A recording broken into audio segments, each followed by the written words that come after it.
Buenos días.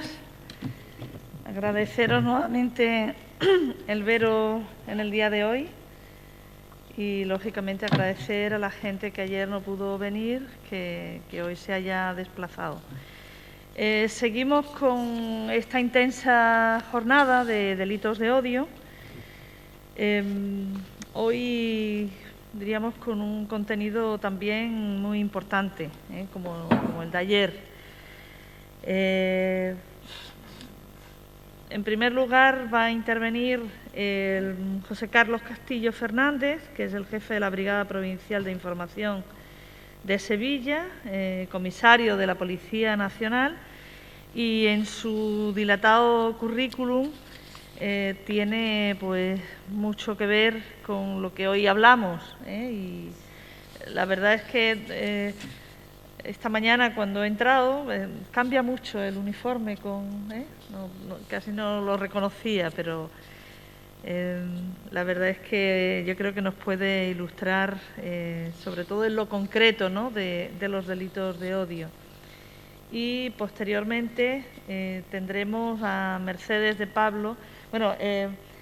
José Carlos nos va a hablar sobre la actividad policial, las medidas preventivas y reactivas contra la propagación de los delitos de odio en la red. Algo muy de actualidad y algo que, la verdad, también en las últimas jornadas de prostitución salió el uso de los delitos en las redes, y es algo a lo cual tenemos que abordar más temprano que tarde, porque nuestros chiquillos y chiquillas, jóvenes, hombres y mujeres, ese es un medio ya como el de la bicicleta, es un medio absolutamente normalizado de uso, lo que hablamos de la generación digital.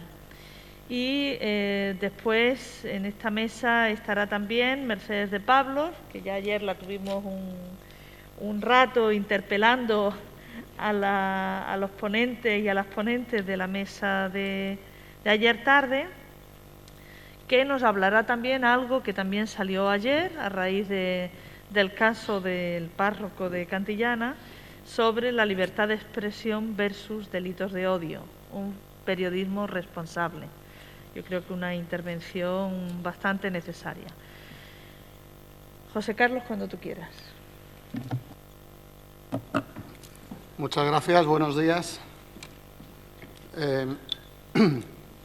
Voy a partir de un principio, y es que en el día de ayer había grandes juristas, desde Enrique Pedrós, el fiscal, Olga. Perfecto, gracias. Que os comentaron de una forma, os ilustraron debidamente sobre el contenido tanto del 510 del Código Penal como la misma agravante del 22.4. El delito de odio en sí difiere del resto de delitos en su motivación y en el impacto sobre la víctima y la misma sociedad, tal y como viene ahí, la cuestión que tenemos es que lo que hoy se persigue, antes no se perseguía y se veía con cierta normalidad. Es algo que realmente nos debe impresionar. Porque ayer se comentó chistes que se hacían antiguamente que hoy son inconcebibles. Desde luego, con el tema del delito de odio no se persiguen ideas, aunque sean muy rechazables, porque ciertas ideas por parte de todos nosotros sabemos que son absolutamente infumables, sino que lo que se persigue es que esas ideas, por la forma en que se emiten, lo que hacen es fomentar, promover, incitar al odio, la hostilidad, incitan a una discriminación, a una violencia y, sobre todo, van en contra de lo que estipula y lo que recoge nuestra Constitución, nuestros artículos 10 y 14, que es algo realmente que se nos debería quedar grabado a fuego. O sea, el respeto por el diferente y por el no diferente es simplemente el respeto. Es el respeto, la tolerancia, es lo que debemos tener todos todos muy, muy claro, ¿no? Es un tipo penal que se estructura bajo la forma de un delito de riesgo, de peligro, ¿no? No es un delito de hecho concreto, es un delito de riesgo. Basta para su realización la generación de un peligro que se concreta en un mensaje con un contenido propio, que es el mismo discurso del odio, ¿no? Es el mismo discurso del odio.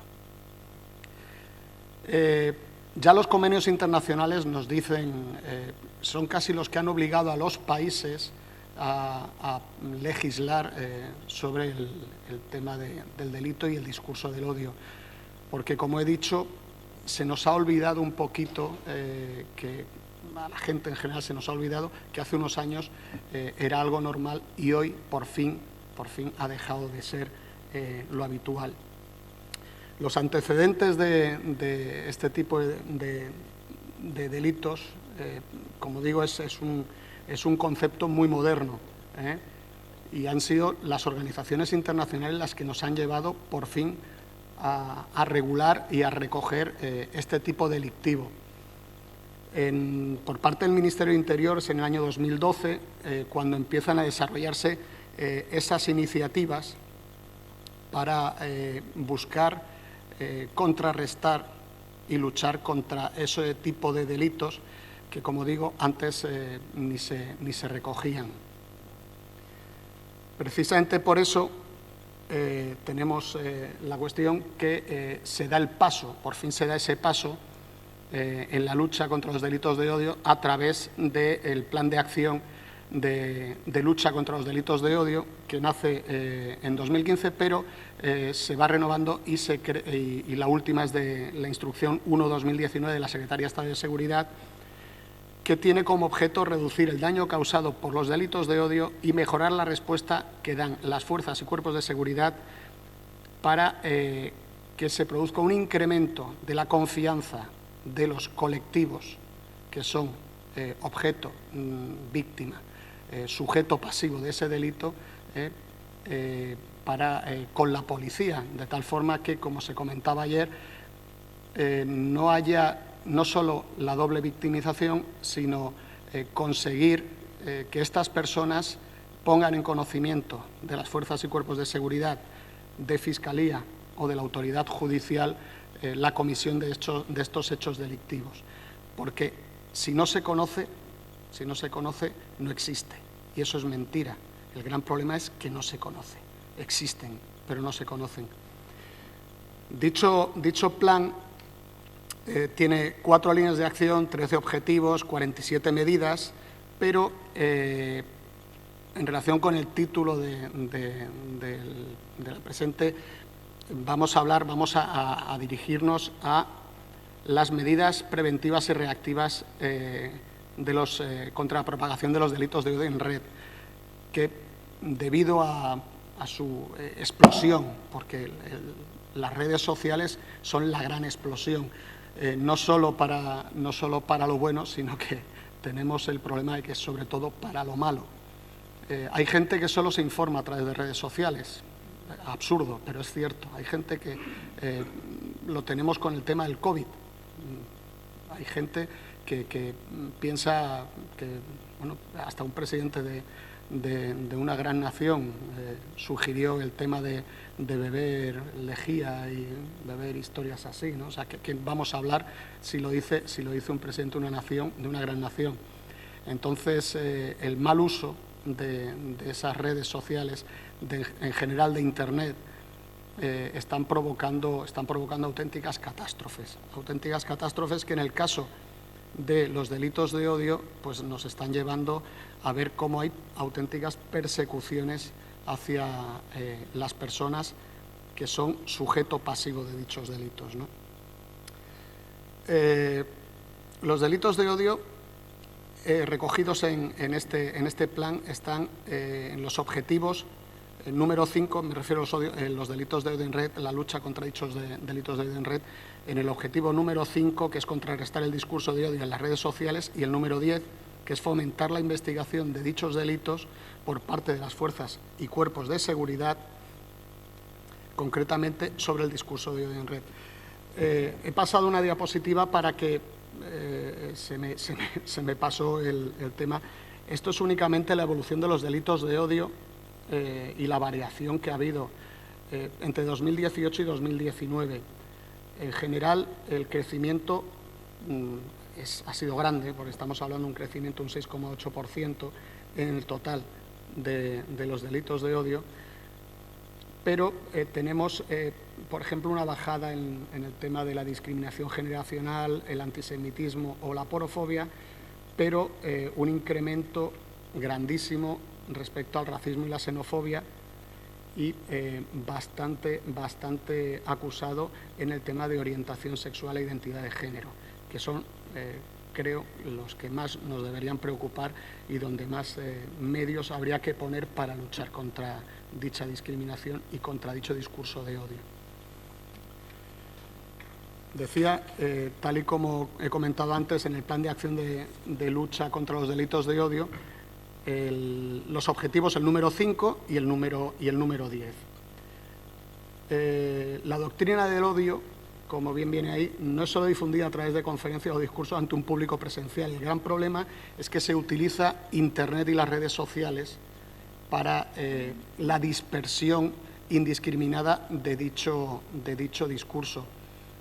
Y el gran problema que tenemos no solo que se difunda con esa facilidad, sino el público al que llega. El público al que llega, que como he dicho, es gente que es capaz de informarse únicamente con redes sociales y acaban creyéndose un discurso porque pues incluso puede sonarle creíble, hasta como es discurso friendly, es amistoso.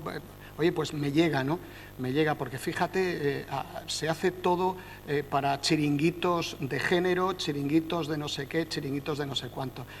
Estamos hablando de cosas muy serias, estamos hablando de personas, no estamos hablando de chiringuitos, estamos hablando de derechos fundamentales, no estamos hablando de cualquier cuestión menor, estamos hablando de cosas muy importantes y se nos olvida. Entonces, eso hay que contrarrestarlo y eso nos corresponde a nosotros como policía la investigación, pero el contrarrelato le corresponde a todo el mundo y eso hay que educarlo también. Hablo ahí del ciberodio, cualquiera de las comunicaciones electrónicas de la información para diseminar mensajes e informaciones antisemitas, xenófobas, homófobas, racistas, intolerantes, extremistas. Eso es el ciberodio, eso es lo que no podemos olvidar. Y eso es lo que se está difundiendo hoy en día, eso. Y es un gran problema que necesitamos contrarrestar todos. Esta diapositiva la utilicé el año pasado en la charla que di en el Colegio de Abogados de la Abogacía, porque además me encanta sobre todo por tanto la persona que dijo la frase como el evento en el que la dijo, cuando fue investido doctor honoris causa por la Universidad de Sevilla en octubre de 2019, Iñaki Gabilondo. El anonimato en redes sociales es un arma de destrucción masiva. Y es que se la escuché el año pasado y se me pusieron los pelos como escarpias. Iñaki Gabilondo, bueno, todo el mundo conoce a Iñaki Gabilondo, para mí personalmente es un modelo en el periodismo español, como muchos otros, ¿no?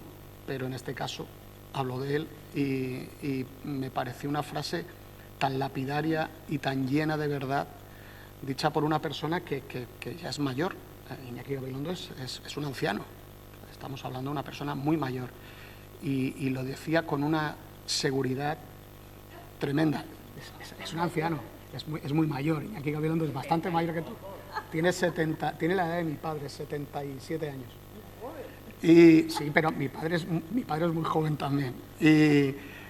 Pero la cuestión, lo que quiero, el matiz es el tema para que veamos que no es una cuestión de edad, es una cuestión de mentalidad. Y las redes sociales descontroladas son un arma de destrucción masiva. Y ese es el gran problema que tenemos. No sabemos utilizarlas y la gente se piensa que el anonimato es real. no existe el anonimato, no existe. En el momento en que tú entras en Internet, estás dejando un rastro, dejas pues un rastro que será más fácil o más difícil seguir, pero que acabará llevándote, llevando a la policía hacia donde tú estás. Seguro, seguro. Por muchos anonimizadores que utilices, al final siempre hay respuesta a los anonimizadores. Que nadie nos engañe. Se está demostrando en operaciones policiales relacionadas con delitos de odio, pero relacionadas con terrorismo, relacionadas con narcotráfico. Al final, es una cosa que esto lo quiero decir porque siempre me gusta decir esta frase. Tenemos mucho tiempo. La policía trabaja 24 horas y tiene mucho tiempo. Entonces, como tenemos tanto tiempo, al final somos muchos y entre uno y otro y otro y otro y otro acabamos llegando a casi todos lados.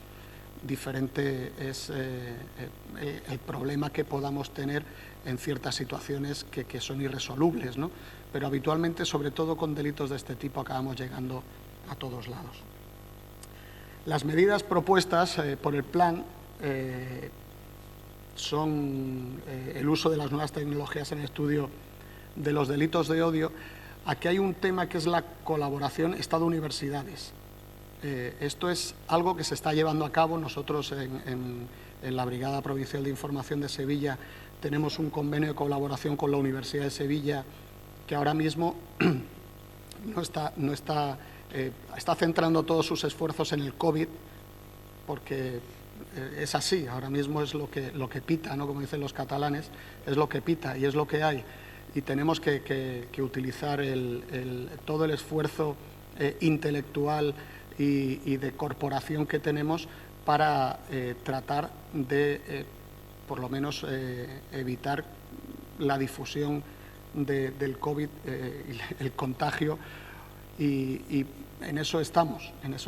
Pero el convenio incluye muchísimas otras herramientas que iremos elaborando con la Universidad de Sevilla para crear herramientas, porque ellos tienen el conocimiento, tienen la capacidad, tienen el I+D+I, que nosotros también tenemos, que la policía ya no es esa policía antigua, que es la que más se ve, de desenfundar la porra. No, la policía está llena de gente muy, muy preparada. El porcentaje de titulados universitarios en la escala básica, que es la escala más baja de la policía, es decir, policía y oficial de policía, el porcentaje de titulados universitarios está por encima del 25%, que se dice pronto, se dice pronto. O sea, estamos hablando de muchísimos titulados universitarios, bueno, pues que en historia, en lo que sea, que han entrado en la policía porque es una opción laboral más. A nivel de escala ejecutiva, escala de subinspección ya necesitan un grado, escala ejecutiva es un máster, y la escala superior en la que yo estoy, pues que de los 300 y pico comisarios que estamos en España, quitando los más antiguos, que muchos no tienen titulación universitaria porque vienen de épocas anteriores, pero los nuevos todos tenemos. Yo me licencié en Derecho por la Universidad de Sevilla hace muchos años, y no he ejercido nunca de abogado. Estoy colegiado, me tengo que colegiar en Sevilla, pero estoy colegiado y me quiero referir que al final nos damos cuenta que la ciencia lo es todo, la universidad lo es todo, y aquí es lo que estamos buscando.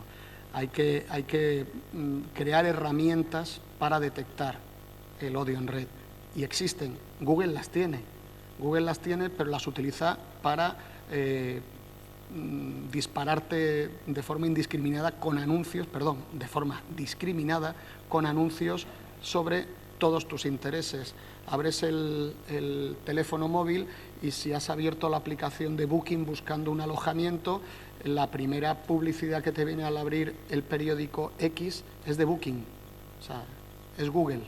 Eso, si existe eso, tenemos la posibilidad de hacerlo. Si existe para la publicidad, tenemos la posibilidad de hacerlo para lo malo, y eso es lo que tenemos que buscar.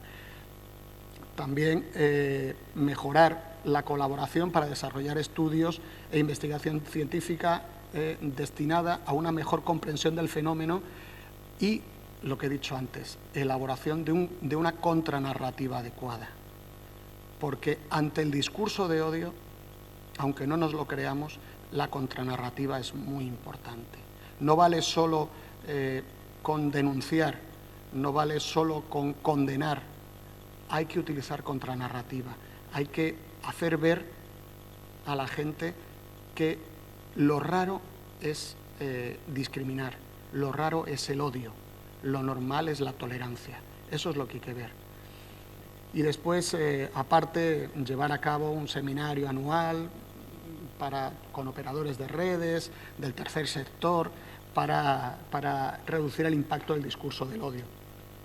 Seguimos con preparación de contenidos para contrarrestar ese discurso de odio y que se puedan poner a disposición de víctimas.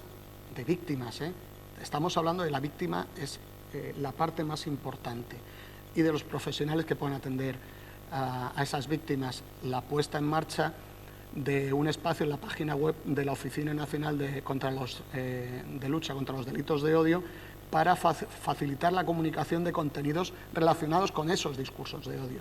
Y, por último, fomentar a la Oficina Nacional de Lucha contra los Delitos de Odio como Trusted Flag ante los proveedores de servicios de Internet para facilitar y agilizar la retirada de esos contenidos constitutivos de discurso de odio, que eso se hace muy poco, ¿Por qué? Pues porque uno se va a Twitter y tú denuncias y, joder, pues hasta yo he denunciado tweets de odio y Twitter me dice que no es un tuit de odio.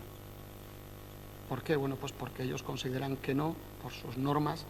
Bueno, pues hay que conseguir que todos los operadores dentro de Internet, Twitter es un operador dentro de Internet, es una empresa, pero es un operador dentro de Internet. Hay que conseguir Twitter por poner es que Facebook no lo soporto, lo siento. Y hay que conseguir que todos esos operadores sean capaces de actuar de forma rápida contra bulos, contra discurso, contra todo lo que significa odio. El objetivo número 10 habla de fomentar la investigación de los delitos de odio por parte de las fuerzas y cuerpos de seguridad del Estado, concretamente sobre el discurso de odio en red. Ayer hablaba con los compañeros que estuvimos cenando, precisamente de la alarma social en la Macarena por una campaña de odio con perfiles falsos relacionado. Esto lo puse también el año pasado porque es que me llama mucho la atención cómo la gente puede llegar a este nivel. Con el tema de menas, el tema de los menas en Macarena, que no son menas. El mena es el menor extranjero no acompañado. En el momento en que está en un centro de menores, ya no es un mena, es un menor acogido. El mena es el no acompañado, el mena es el que viene no acompañado, ya deja de ser mena. Eso es otra vez la perversión del lenguaje, que hablaba ayer con Blanca, es la perversión del lenguaje porque queda mucho mejor así para los fines que buscan muchos medios de comunicación, porque al final y partidos políticos, sin duda. Entonces, porque esto es una simbiosis, unos retroalimentan a los otros y es tremendo, ¿no? Por parte del plan, considera que la policía debe crear una base de datos común sobre simbología de grupos radicales, que se hablaba ayer, tenemos bases de datos sobre simbología. El año pasado puse aquí, en el Colegio de Abogados, no me lo he traído este año, lo siento, quizá lo tenga en el pendrive, pero es que alargaría mucho, de estética, simbología, etcétera. Lo conocemos, casi todos lo conocéis, o sea, que no estamos inventando la pólvora ni la rueda, es algo que existe. Hay adopción de iniciativas tecnológicas que ayuden al descubrimiento y tratamiento mediante herramientas analíticas, que las tenemos también por suerte. Contabilizamos también los incidentes de delitos de odio y todo eso se eleva a una oficina nacional, pero no solo lo que detectamos la policía, también lo que detectan los colectivos. O sea que se reporta todo. Se tiene una estadística, yo creo que bastante ajustada de lo que se conoce. Lo vuelvo a repetir, lo que no se conoce es imposible. Y, por último, conocer las quejas que se realicen hacia fuerzas y cuerpos de seguridad del Estado en el trato con víctimas de supuestos delitos de odio. Entonces, es muy importante que toda víctima de un posible delito de odio que se haya visto maltratada me refiero maltratada, en una comisaría o en un cuartel de la Guardia Civil, que lo ponga, hay hojas de reclamaciones, que lo ponga en conocimiento de los superiores de esas personas. ¿Por qué? Porque tenemos que luchar contra la doble victimización. O sea, una víctima no puede venir a una comisaría y volver a ser víctima. Eso es una barbaridad, ¿eh? Entonces, es muy importante saber conocer esas quejas, porque si no las conocemos, no nos vale que después se vaya a la prensa, que está muy bien, pero no nos vale porque, primero, se pierde la inmediatez y, segundo, se pierden muchísimos datos por el camino, cuando a lo mejor en ese momento inmediato se pueden solventar muchísimas más cuestiones. Después se puede ir a la prensa, que no hay ningún problema. Yo no digo que la gente no vaya a la prensa, no es un problema que a mí me preocupe en exceso.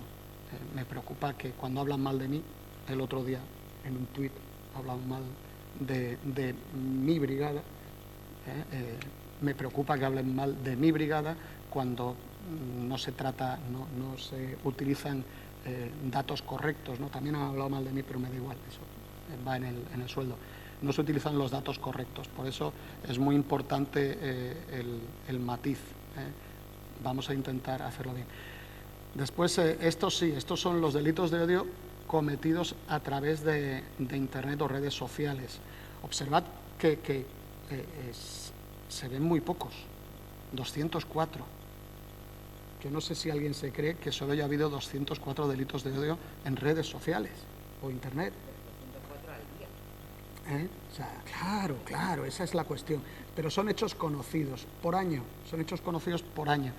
¿Qué ocurre? Si no hay denuncia, no hay hecho. Lo que no está escrito no existe. O sea, lo que no se pone en conocimiento de policía, fiscalía, juzgado, en realidad no existe estadísticamente me quiero referir. Vamos a intentar concienciar a todo el mundo de la importancia de hacer llegar a todos los cuerpos de seguridad, a Fiscalía y al juzgado todos los hechos cometidos respecto a este tipo delictivo, ¿no?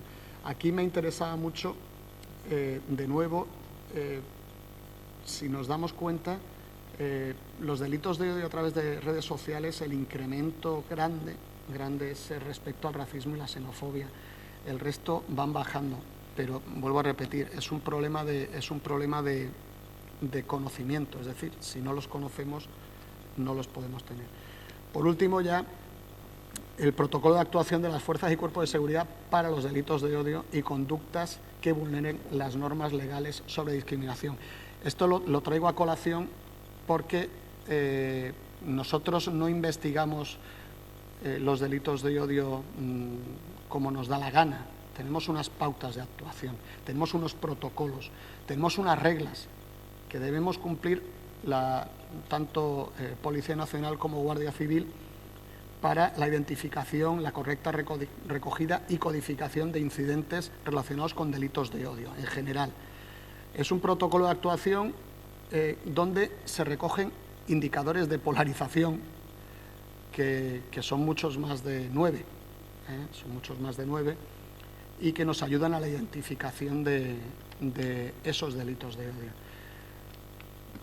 La descripción de la motivación del hecho delictivo a través de los datos que se obtengan, no solo con las declaraciones de las víctimas o de los implicados, sino también con la correcta realización de actas de inspección ocular, de reportajes fotográficos, videográficos, con vestigios como símbolos, anagramas, vestimenta, tatuajes, y son de la máxima importancia para una correcta calificación jurídica de los hechos.